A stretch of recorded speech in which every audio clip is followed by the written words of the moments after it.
यह संसार में इतना विघटन, इतना विवाद, इतनी उत्तेजना, इतनी असहिष्णुता क्यों है?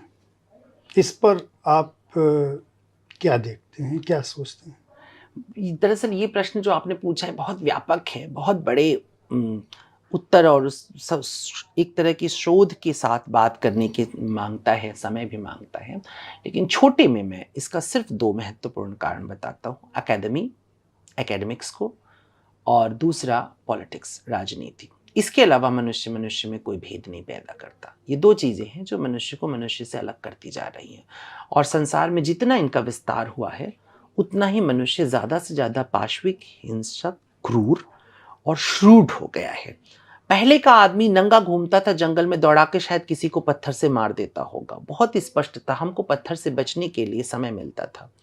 लेकिन ये जो एकेडमिक और पॉलिटिक्स की दुनिया से जो नया मनुष्य 2000 2500 सालों में आया है धीरे धीरे दुनिया भर के अंदर, ये किस किस आस्तीन में कौन कौन से सांप और कौन कौन से पत्थर और कौन कौन से खंजर छुपाए हुए, ये पता लगाना बहुत मुश्किल हो जाता है। यह अपने आप में बड़ा ही आपका उत्तर बड़ा विसंगति से भरा हुआ है, और एक अलग तरह के सवाल को जन्म देता है कि पुस्तकों को अपने जीवन में सर्वोच्च स्थान देने वाला व्यक्ति, जिसने खुद अपनी अकादमिक शिक्षा को छोड़ने के बावजूद उनसे नाता नहीं छोड़ा, और आज भी अपने समय का 24 घंटे का 6-7 घंटा जो पुस्तकों के साथ अकेले में बिताना चाहता हो, वह व्यक्ति एकेडमी को और पॉलिटिक्स की बात तो चलिए समझ में आती है कि वहाँ सत्ता है और सत्ता का वर्चस्व की बात होगी, तो इसलिए हिंसा वहाँ पर है। लेकिन मैं चाहूँगा कि इस अपने उत्तर को, जो एकेडमिक को आपने कहा कि ये भी जिम्मेदार है, इसको थोड़ा स्पष्ट करें कि ऐसी मान्यता आपकी क्यों है और आप ऐसा क्यों सोचने लगे? ये तो वही बात हुई कि जो बाइबल में है या दूसरे धर्म ग्रंथों में है कि वह पता चलता है कि हम नंगे हैं, उन्होंने ज्ञान का फल खाया जो भी, और उनको लगा कि मैं नंगे हूँ, वहाँ से जन्म हुआ पाप का या उसका। तो आपने सीधे आपने 2 चीज़ों को जिम्मेदार माना, तो मैं चाहूँगा इसको और स्पष्ट करें। बिल्कुल। पहला उत्तर, चूँकि आपने बहुत अच्छे से, आप पत्रकार भी हैं और बहुत याद रखते हैं आप, आपके सामने कोई आपको ऐवें उत्तर दे के नहीं जा सकता। तो आपने वो प्रश्न बिल्कुल सही पकड़ा कि इतना जिसने पुस्तकों के साथ अपना समय बिताया हो। तो आपने मेरे उत्तर को उस वक्त भी नोटिस किया होगा, मैंने उस वक्त भी कहा था, चूँकि मैं अकादमी के पक्ष में नहीं था, जैसे ही मुझे मौका मिला मैंने छोड़ दिया। और पुस्तक और अकादमी का कोई संबंध नहीं है। हमारे यहाँ पुस्तकों की परंपरा भी बरसों तक नहीं आई। आपको पता होगा कि हमारा जो सारा ज्ञान था वो श्रुति रूप में रहा। श्रुति स्मृति की परंपरा में हमने ज्ञान को रखा। न केवल हमने, बल्कि विश्व में जहाँ भी श्रेष्ठ ज्ञान आया वो श्रुति स्मृति की परंपरा में आया था।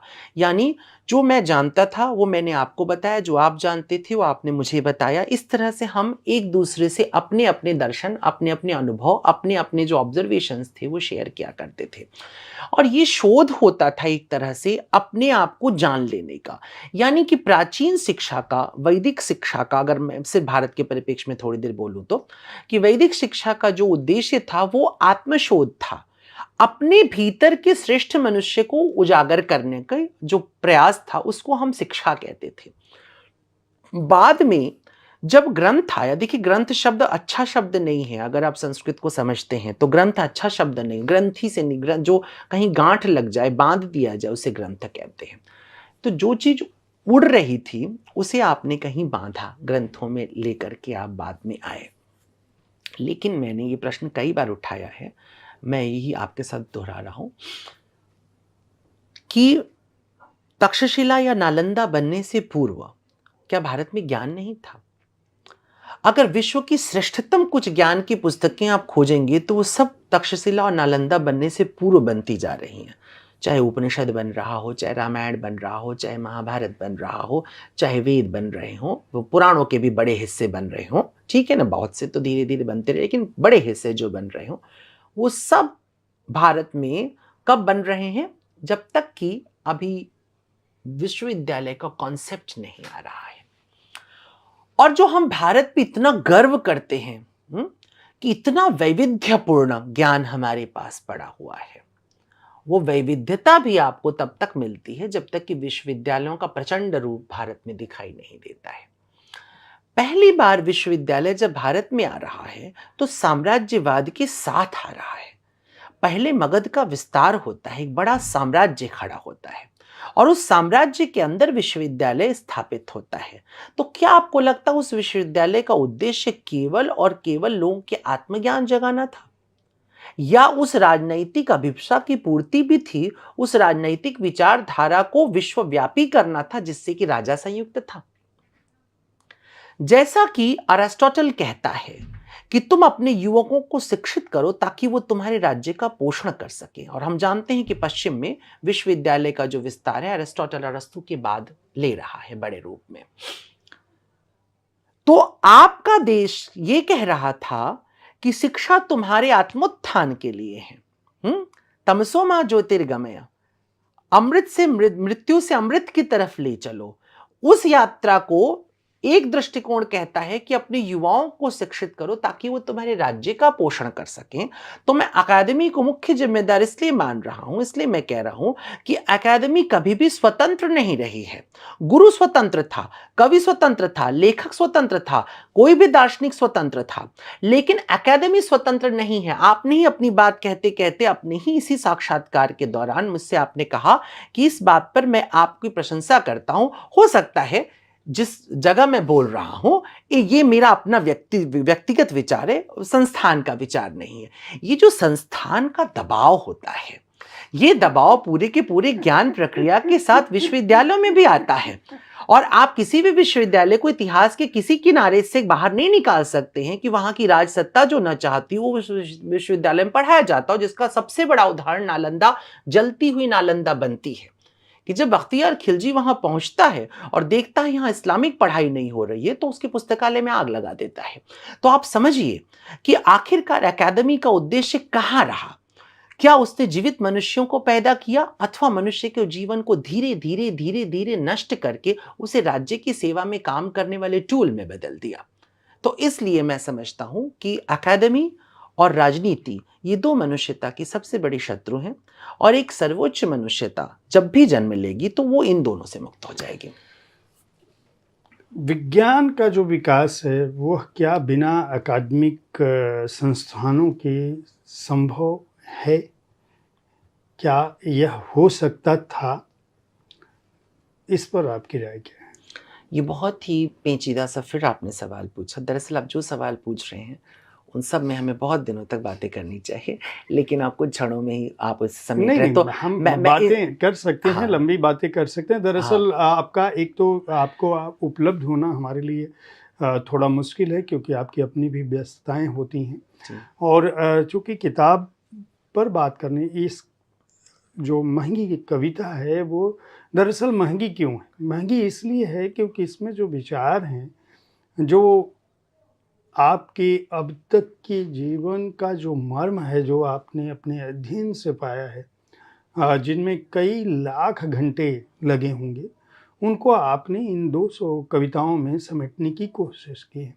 और मैं चाहता हूं कि हमारे जो भी दर्शक हैं वो हमारे सवालों से, ठीक है वो 40 साल तो नहीं गुजर सकते बिल्कुल उनके अध्ययन में, या लाखों किताबें तो नहीं पढ़ सकते, लेकिन जब भी वो इन कविताओं को पढ़ने की कोशिश करें, जो भी 2, 4, 10 लोग इस कार्यक्रम को देखने के बाद इस पुस्तक को खरीद पाएं या वो प्रकाशक पर दबाव डालें, जो भी करें वो बिल्कुल ये उनकी अपनी इच्छा है, तो वह जान सकें कि इसके अंदर जो ज्ञान की तत्व हैं, जो बिंदु हैं और जो विचार आपने रखे हैं, और जो लगातार बार बार जिस बात की बात, जो हमने सुंदर संसार की बात की या उत्तम मनुष्य की बात की, वह के संदर्भ में कैसे, तो इस बहुत कीमती प्रश्न था आपका, इसलिए मैंने कहा कि बड़ा था, लेकिन मैं छोटे में कह रहा हूं आपसे कि जो आपने कहा कि विज्ञान या यूं कह लें कि विज्ञान का जो आज के समय में परिभाषा है वो ले दे के भौतिक विज्ञान हो गया है।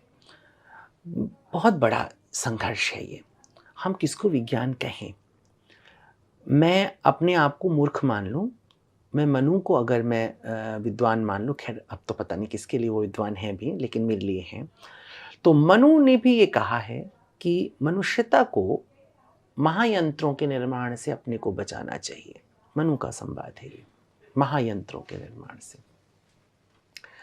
हमें नहीं पता कि ये हमारा जो विज्ञान का अंधा विकास है वो हमको कहाँ लेकर के जाएगा। एकेडमी के आने के बाद हम देखते हैं कि तेजी के साथ विज्ञान विकसित होता है, समाज भी विकसित होता है, और हम क्षेत्र से निकल करके बड़े बड़े हिस्सों में बढ़ते हुए आज हम ग्लोब में बदल जाते हैं। लेकिन इतने बड़े ग्लोबल विलेज में अगर हमास इज़राइल में बेगुनाहों को मारता है और इज़राइल बम गाजा पट्टी के बेगुनाहों पे गिराता है, जब एक बहुत पढ़ा लिखा संसार सोए हुए जापानीज के ऊपर रातों रात बम गिरा करके चुपचाप बैठ जाता है और 3-4 लाख लोग पिघल जाते हैं एक ही रात में परमाणु बम के साथ, एक बहुत पढ़ा लिखा एकेडमी से निकला हुआ आतंकवादी हवाई जहाज को ले जा करके वर्ल्ड ट्रेड सेंटर के अंदर घुसा देता है और हजारों लोगों को मार देता है। पूरी दुनिया के भीतर अगर हम इस विज्ञान का अंतिम रूप जब देखते हैं तो उसमें आपको पता है कि दुनिया में से सिर्फ 100 सालों के अंदर हम मनुष्यों ने लगभग 72% जीवों को नष्ट कर दिया है। 72% मतलब रखते हैं। 100 सालों के अंदर 72% जीव हमारी पृथ्वी से विदा ले चुके हैं, जो हमारे आमने सामने पड़े।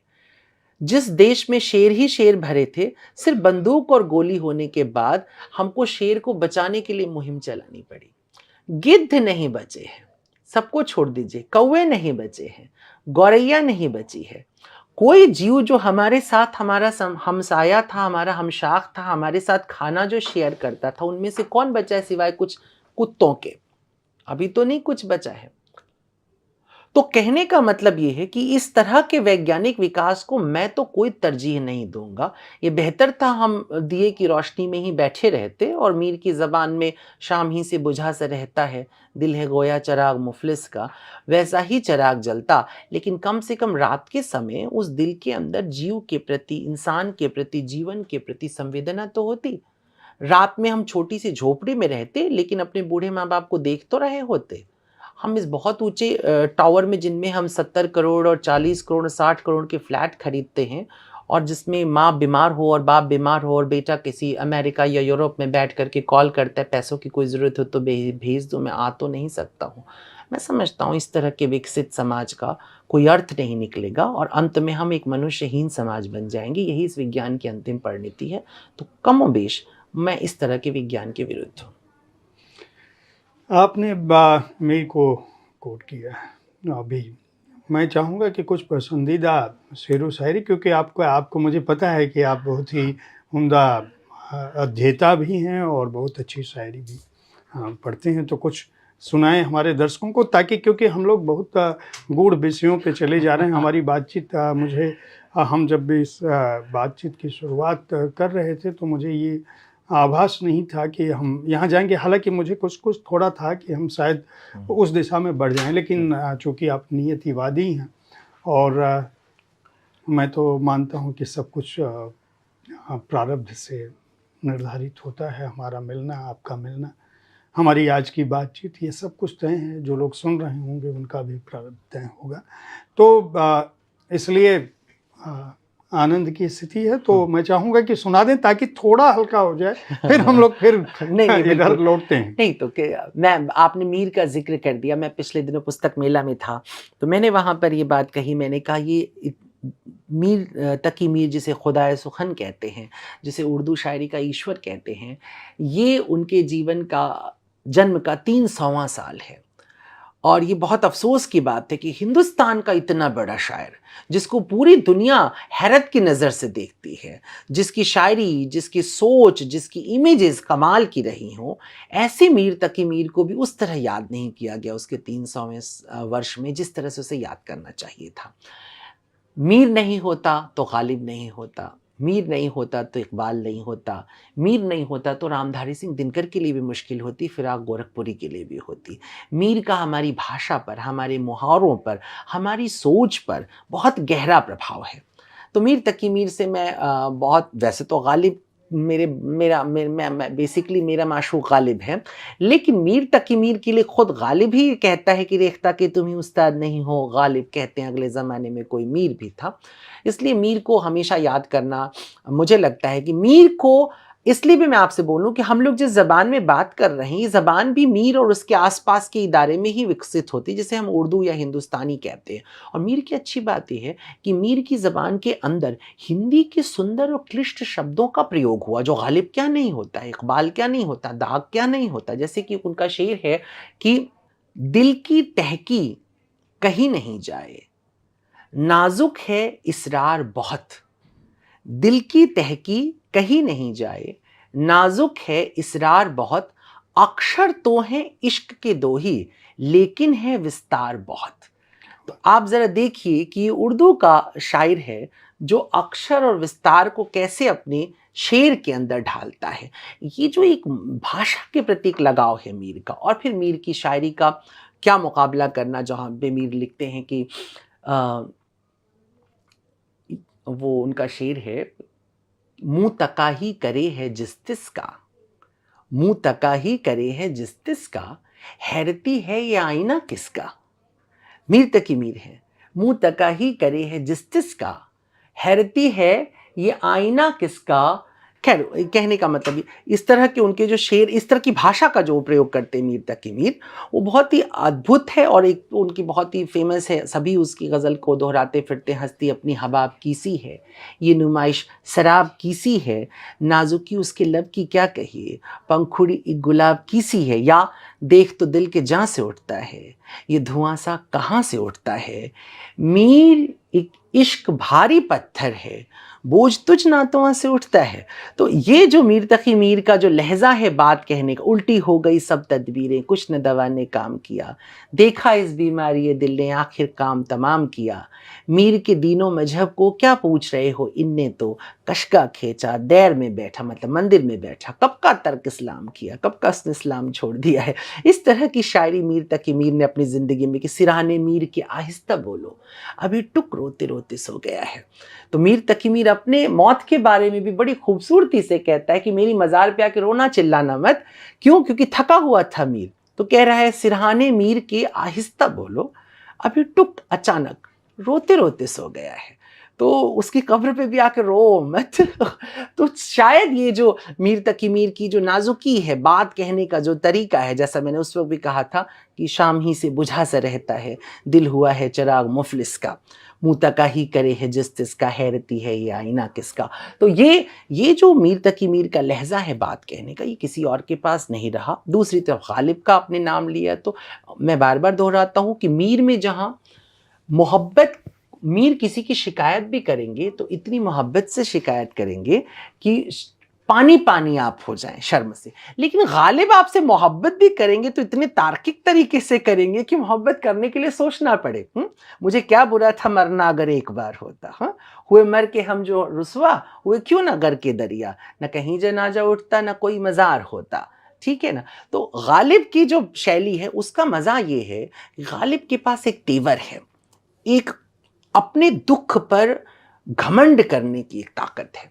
मुझे लगता है एक साहित्यकार, एक कवि, एक लेखक, एक चिंतक वही हो सकता है जो अपने दुख को शिरोधार्य कर सके, जो अपनी पीड़ा से अपना राजमुकुट तैयार कर ले, जैसे कि जीसस क्राइस्ट के सर पे कांटों का मुकुट पहनाया गया, ये दिखाने के लिए कि ईश्वर के पुत्र ने जब पृथ्वी पर पैर रखा तो उसने पीड़ा को अपने माथे पे ताज की तरह सजा लिया है।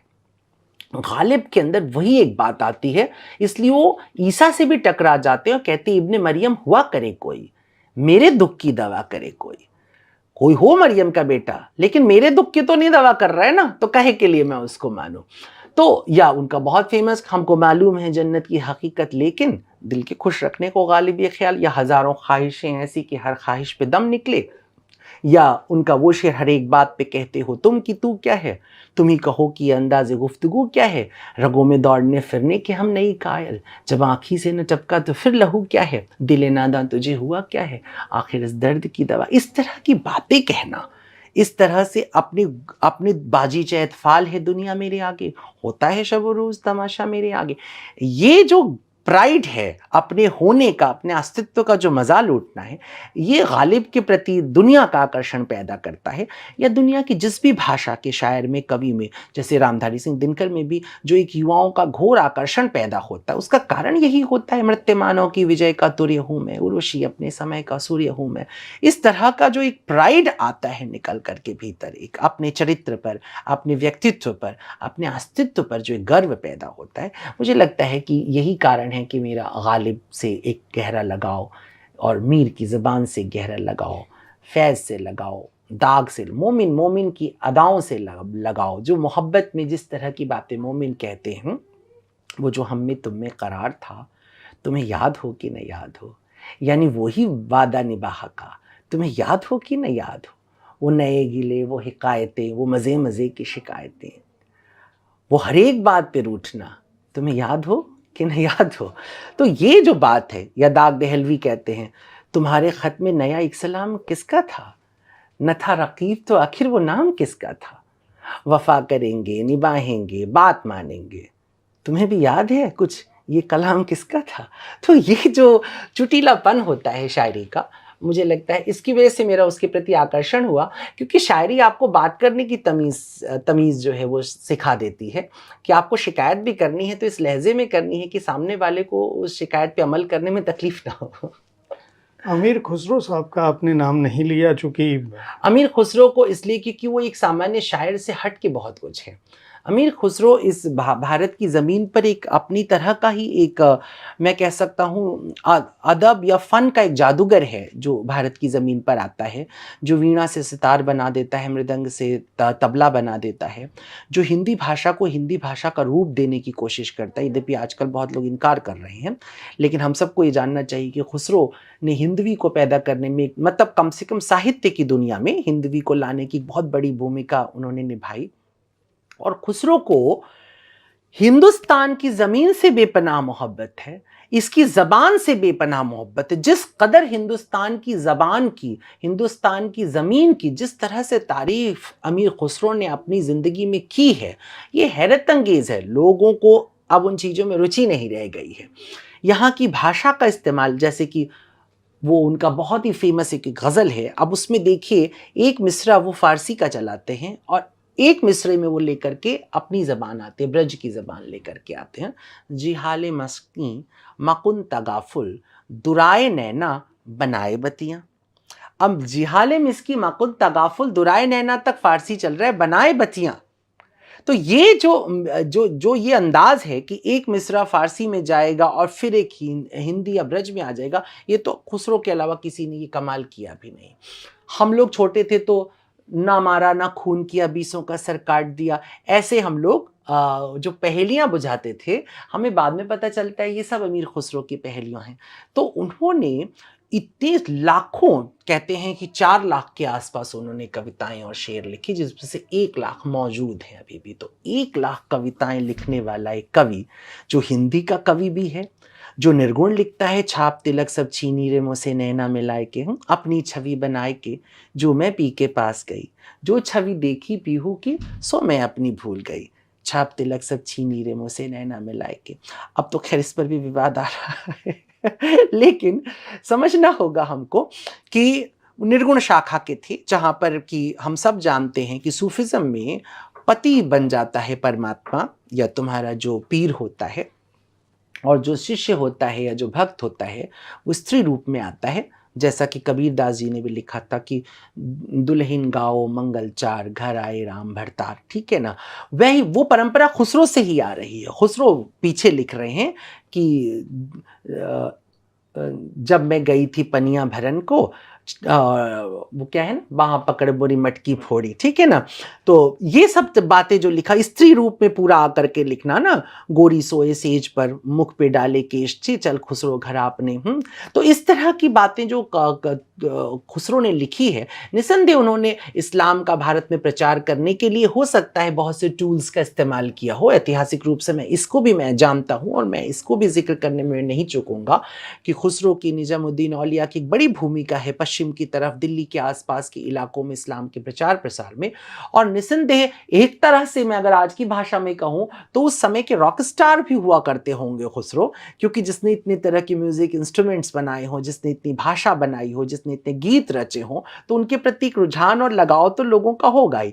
लेकिन इन सब के ऊपर मैं फिर कहूँगा कि जो भाषा की, जो हिंदुस्तानी ज़बान की और जो हिंदुस्तानी तहजीब की जिस तरह से सेवा अमीर खुसरो ने की है, वो अपने आप में एक पूरा एपिसोड है। भाषा की शुद्धता को लेकर आप क्या सोचते हैं? मैं दो चीज़ों की बात करता हूँ, एक है भाषा की सुचिता और एक है भाषा की शुद्धता। सुचिता में मेरा बहुत विश्वास है। मैं ये मानता हूँ कि हमें अपनी भाषा को बहुत विकृत नहीं करना चाहिए।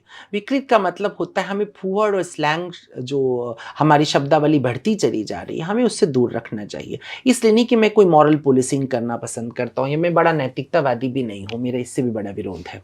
लेकिन इस बात में मेरा बहुत गहरा विश्वास है कि हमारी जो ज़बान है, हमारी जो भाषा है, वो भाषा हमारे व्यक्तित्व को कहीं ना कहीं गढ़ती रहती है।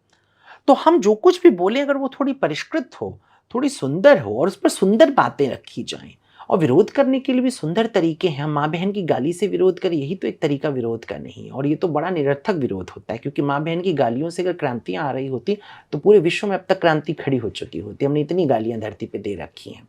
कभी ब्रह्मांड की सारी आवाज़ें जब कैद की जाएंगी तो सबसे पहले माँ की गाली सुनाई देगी, हमने इतनी गालियाँ दी हुई हैं। तो ये जो हमारे आसपास सुचिता खत्म हो गई, इसलिए मेरा वो अभियान एक चलता है, भारत अगेंस्ट एब्यूज, बहुत सालों से, जिसमें मैं कहता हूँ कि स्त्री सूचक गालियों को पूरी तरह से प्रतिबंधित होना चाहिए। तो कई लोग कहते हैं कि क्या ये मॉरल पुलिसिंग आप कर रहे हैं? मैंने कहा कतई मॉरल पुलिसिंग नहीं है, मैं सिर्फ बलात्कार के लिए उकसाए जाने की व्यवस्था के विरुद्ध बोल रहा हूँ। क्योंकि गालियां जिस संस्कृति से आती हैं उस संस्कृति में बलात्कार एक बहुत प्राइड की चीज़ है। लेकिन हम अब जिस जिस लोकतांत्रिक समाज में रहते हैं, उस समाज में बलात्कार हमारे मुंह पे लगा हुआ सबसे बड़ा कलंक है। और अगर हम मौखिक बलात्कार निरंतर करते जा रहे हैं, आपके बगल में आप स्त्री खड़ी है, कौन खड़ा है, अगर वो आपकी बेटी नहीं है आपके बगल में खड़ी, तो आप आसानी से बेटी की गाली, बहन की गाली दे के गुजर जाते हैं, और आप इसे मर्दानगी भी नहीं समझते, बल्कि आप इसे एक सामान्य घटना समझते हैं। मैं कहता हूँ कि इस तरह से मैं इसे ज़्यादा मानता हूँ। बाकी चीज़ों को मैं उतना बुरा नहीं मानता हूँ कि भाषा के बीच में आपकी थोड़ी सी अंग्रेज़ी आ जाए, थोड़ी सी उर्दू आ जाए, थोड़ी सी भोजपुरी आ जाए, या आप भोजपुरी से आते हैं और आप श नहीं बोल पा रहे, कोई ख़ास उससे फ़र्क नहीं पड़ता। तुलसी ने तो शंकर सुवन लिखा, शंकर सुवन तो लिखा नहीं, अब भले ही शुद्ध किया जा रहा हो, लेकिन तुलसी तो इसी भाषा में लिख रहे थे क्योंकि ब्रज की भाषा में थे वो। खुसरो ने कई जगह ऐसी ही भाषा का इस्तेमाल किया है। तमाम लोगों ने इस तरह की भाषा का, प्रेमचंद के नाटकों के भीतर भी तमाम ऐसे कैरेक्टर हैं जिनको इसी भाषा में वो बुलवाते हैं, दूसरी भाषा का प्रयोग नहीं करते हैं। भिखारी ठाकुर के गीत अपनी ही भाषा में जादू जगाते हैं, हंसी हंसी पनवा खियोले बेईमनवा, इस तरह के गीत आप सुनते हैं। चलत मुसाफिर मोह ली और पिंजरे वाली शैलेंद्र लिखते, अच्छा लगता है। भाषा का मिला जुला रूप बुरा नहीं लगता, पर सुचिता की बात है, उसमें स्लैंग नहीं होना चाहिए, फूहड़पन नहीं होना चाहिए, ज़बरदस्ती की ठूसी हुई इंग्लिश भी नहीं होनी चाहिए। जहाँ अंग्रेज़ी की ज़रूरत नहीं वहाँ भी अंग्रेज़ी बोला जाए, अजीब लगता है, फिर अंग्रेज़ी में बोल लो। जिस लोक में गालियाँ गीतों का हिस्सा हों, जहाँ स्वागत सत्कार और वैवाहिक आयोजनों में जिस समाज में उनकी व्याप्ति हो, वहाँ आप इसे स्त्री अस्मिता से जोड़ के देख रहे हैं। यह कैसे संभव हो पाएगा कि लोक में जहाँ व्याप्त हो? लोक में खैनी भी व्याप्त है, तंबाकू भी व्याप्त है, सिगरेट भी व्याप्त है, दारू भी व्याप्त है, बलात्कार भी लोक में ही व्याप्त है। ये कोई एलियंस आके नहीं करते। तो लोक में सब कुछ सुंदर नहीं पड़ा हुआ है, बहुत कुछ असुंदर है। और जैसे आप जब खेत लगाते हैं और जब आप उपवन सजाते हैं तो घास पतवार काट देते हैं ना, तो ऐसे घास पतवार अगर हमारी लोक संस्कृति में घुस गई हैं तो उन्हें काट के फेंक देना चाहिए। ज़रूरत नहीं है कि आप उसे अपने माथे पर ढोएं। लोक होने का मतलब ये नहीं कि सब कुछ अच्छा ही आपने कर दिया है, मैं उसके पक्ष में नहीं हूँ। चलिए, ये बताइए कि जिस परिवार में आपने जन्म लिया और जहाँ ईश्वर को सुलाने खिलाने जी, से लेकर उनकी पूरी जीवनचर्या तय हो, शादी वाह। ब्याह सब कुछ, हाँ बनारस में तो जी, शिवरात्रि में पूरी जी, शादी ब्याह सब कुछ, गौना भी होता है। जी, गौना भी होता है। तो वहाँ से आज तक की यात्रा में आप ईश्वर को किस रूप में पाते हैं? मैं ऐसा मानता हूँ कि मैं ईश्वर की हथेली पे टहल रहा हूँ और इससे ज़्यादा कुछ नहीं मैं बता सकता हूँ। उसकी हथेली है, जब तक खुली है मैं टहल रहा हूँ, जब बंद कर देगा मैं गायब हो जाऊँगा। और दूसरे लोग जो तलाश रहे हैं अलग-अलग जगहों पे, उनके बारे में क्या विचार है? लोग तो मोहब्बत भी तलाश रहे हैं, मगर मीना कुमारी कहती है खुद में महसूस हो रहा था इश्क, खुद से बाहर तलाश उसकी थी। मुझे अपने ही से मोहब्बत करने से फुर्सत नहीं मिल रही है। आपने धर्म पे लिखा और भारत पे हमारी बात हुई। धार्मिक प्रतीकों को लेकर आपकी क्या विचारधारा है, या आप क्या सोचते हैं कि ये जो धार्मिक प्रतीक है या जो कर्म कांड है और जो पद्धतियां हैं दुनिया के लगभग सभी धर्मों में यह व्याप्त हैं, ईश्वर कहीं न कहीं किसी न किसी रूप में आस्था से अधिक मुझे लगता है कि दिखने और दिखाने की स्थितियों का शिकार हो गया है। जो हमारी मान्यता में ईश्वर है, मैं उनकी बात कर रहा हूँ। आप स्वयं क्या पाते हैं? आपने जो अध्ययन किया है, या आप उस पर अगर मैं जानना चाहूँ कि इतना जो कन्फ्लिक्ट है सोसाइटी में और जिसको लेकर बार बार झगड़े हैं, अगर हमने अभी सगुण की बात की, निर्गुण की बात की, तो ये सगुण निर्गुण का विवाद तो सदियों से हमारे समाज में था, जब से हमने ईश्वर की कल्पना की है। और दुनिया के दूसरे धर्मों में भी विवाद नहीं होते तो बंटवारे नहीं होते। तो ऐसा क्यों है? देखिए, ये एक विकास क्रम है, लगातार चलने वाले क्रम में जो जितने हम प्रतीक और कर्मकांड देखते हैं, ये विकास क्रम है। अगर आप सिर्फ वेद पढ़ते हैं तो हमको वेद में ही ये इंडिकेशंस मिल जाते हैं कि बहुत तरह की पूजा, जैसे लिंग पूजा, ये ऋग्वेद के अंदर अच्छी नहीं मानी गई है। जगह जगह उसमें आता है कि शिष्ण पूजकों से बचो, जो कि जन्नेंद्रियों की पूजा करते हैं, वो यज्ञ और देवताओं की उसमें विश्वास करते हैं। बाद में हम भारत में वो संघर्ष देखते हैं, कई बहुत से मेटाफर्स में हमको पुराण में वो फिर मिलता है कि कैसे शैवों का, शाक्तियों का और प्रजापात्य लोगों का, वैदिक लोगों का, सबका आपस में कैसे एक सम्मिलन हो जाता है, एक मिलाप होता है। धीरे धीरे हम उस भारत में आज खड़े हैं जहां पर कि भारत के सभी वैदिक कर्मकांडों का विरोधी बुद्ध भी हमारे दशावतार का हिस्सा है। तो पुरानी जो परंपरा भारत की रही है, उसमें तो दरअसल निरंतर मंडन करने की परंपरा रही है, लगातार मिला लेने की प्रक्रिया चलती रही है। तो कितना भी विरोधी कर्मकांड हो, रिचुअल हो, हम उसको अपने यहाँ मिला लिया करते थे।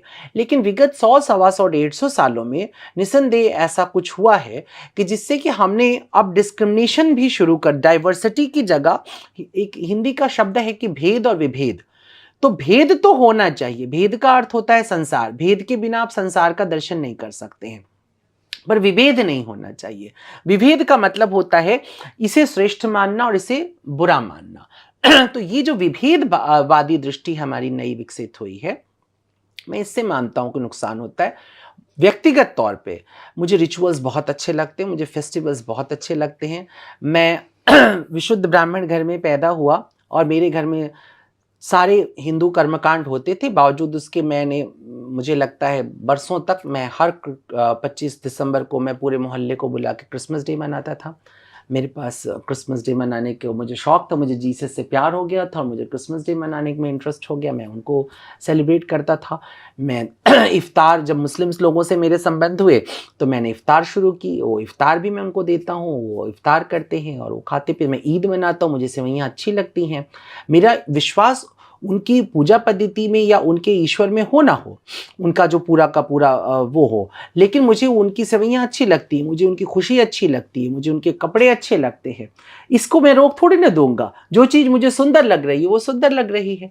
तो मैंने शुरू में कहा सुंदरता में ले धर्म है, वो कहीं भी विकसित हो रही हो, किसी भी तरह से आ रही हो। रिचुअल बहुत सुंदर होते हैं कहीं भी हो रहे हो। अगर आप बिल्कुल से अपने दिमाग में ये टैगलाइन लेकर नहीं बैठ, जैसे बहुत से वामपंथियों और प्रगतिशीलियों को हुआ कि ये सब कुछ ढोंग रचा जा रहा है, तो ढोंग तो गरीबों के संदर्भ में महंगी शराब पीते हुए लिखना भी है, उससे बड़ा ढोंग तो कम से कम रिचुअल नहीं होता है कि मेरे हाथ में एक स्कॉटलैंड की शराब हो और मैं बात कर रहा हूँ कि और कानी कुतिया मर गई, you know that something like that. तो इससे कोई फर्क नहीं पड़ता। मैं समझता हूँ रिचुअल्स जो है मनुष्य की आदत है। मोहब्बत में भी हम रिचुअल करते हैं। हम वैलेंटाइन डे पे नहीं भी देते थे उस जिस ज़माने में, तब भी हम खत दिया करते थे। मेरे महबूब पिक्चर तो जब आई तब वैलेंटाइन डे का क्रेज़ नहीं था, लेकिन आपको पता है कि बहुत सारे लोग उस ज़माने में किताब लेके निकलते इसलिए थे, बहुत लड़कियां खास तौर पे, कोई टकरा जाए और किताब उठाना पड़े। तो रिचुअल्स तो हर चीज़ में है। माँ बाप के हम पैर छूते हैं, रिचुअल है। हम एक दूसरे को हेलो बोलते हैं, नमस्कार करते हैं, रिचुअल है। हम कभी मिलते हैं, भोज पे बुलाते हैं, रिचुअल है। तो अगर कुछ रिचुअल प्रकृति के साथ भी हो जाए तो कोई पाप थोड़ी ना है। आखिरी सवाल पूछूंगा और उसके बाद इस महंगी कविता की पहली कविता मैं आपसे ही सुनना चाहूँगा, क्योंकि वो कविता बहुत अलग फ्लेवर की है और सभी कविताएं आपकी उम्दा हैं, श्रेष्ठ हैं, चूँकि आपके द्वारा चयनित हैं और आपको सुंदरता से प्यार है। तो मैं कहूँगा कि हमारे दर्शकों को जो भी जिनकी भी क्षमता हो और जिनको प्यार हो, तो आप उमा दत्त की ये महंगी कविता खरीद कर पढ़ सकते हैं। वाणी प्रकाशन ने, जैसा कि स्वामी जी का दावा है कि ये EMI पे भी उपलब्ध है और ये देखना भी चाहते हैं कि 125 रुपये में कोई एक कविता बहुत महंगी नहीं है। और दूसरी चीज़ जो इसके पीछे उद्देश्य है कि आप महंगे मोबाइल फ़ोन का इस्तेमाल कर पाते हैं, महंगी शराब पीते हैं और हर चीज़ जिसमें आपको खुशी मिलती हो उसके लिए आप कीमत नहीं देखते। तो अगर ज्ञान की कोई चीज़ है जिसमें प्रेम समाहित हो, दर्शन समाहित हो, आध्यात्म समाहित हो और जो आपके जीवन को कुछ और बेहतर कर सकता हो, तो उसके लिए ये कोई मूल्य नहीं है। इस पुस्तक के इतना महंगा होने की इकलौती वजह शायद यह भी है। तो आपके पसंदीदा लेखकों के बारे में और सबसे प्रिय पुस्तकों की बात अगर मैं करूं, बहुत सारा पढ़ा है, लेकिन बहुत सारे में कुछ चीज़ें होती हैं जो कहीं न कहीं रह जाती हैं और बराबर रहती हैं, आपके जीवन के साथ चलती हैं। मैं चाहूँगा कि उन पुस्तकों की और उन लेखकों के बारे में कुछ बताएं। वैसे तो मैं वेद व्यास, एक चूँकि पूरी परंपरा है, लेकिन मैं व्यास से बड़ा संसार में न कोई मस्तिष्क मानता हूँ, न कोई व्यक्तित्व मानता हूँ, न कोई लेखक मानता हूँ। एक अकेला व्यक्ति जो सारी दुनिया को लिख सका, समझ सका और रच सका। हो सकता है वो एक व्यक्ति ना हो कि पूरी परंपरा हो, लेकिन जो कुछ भी था उससे बेहतर कुछ नहीं हुआ। उसके बाद मैं अगर भारत के बाहर की बात करूं तो निस्संदेह में बाकी भी जितने स्क्रिप्चर्स दुनिया में लिखे गए, चाहे वो कुरान लिखी गई, चाहे तौरेत लिखी गई, चाहे बाइबल लिखी गई, इन सबको भी मैं बहुत खूबसूरत किताबों की तरह गुरु ग्रंथ साहब लिखा गया, उस सबको मानता हूँ। तो स्क्रिप्चर्स हो गए। स्क्रिप्चर से बाहर निकल के अगर हम बात करेंगे तो तुलसीदास से बड़ा मैं दुनिया में किसी को भी राइटर नहीं मानता हूँ।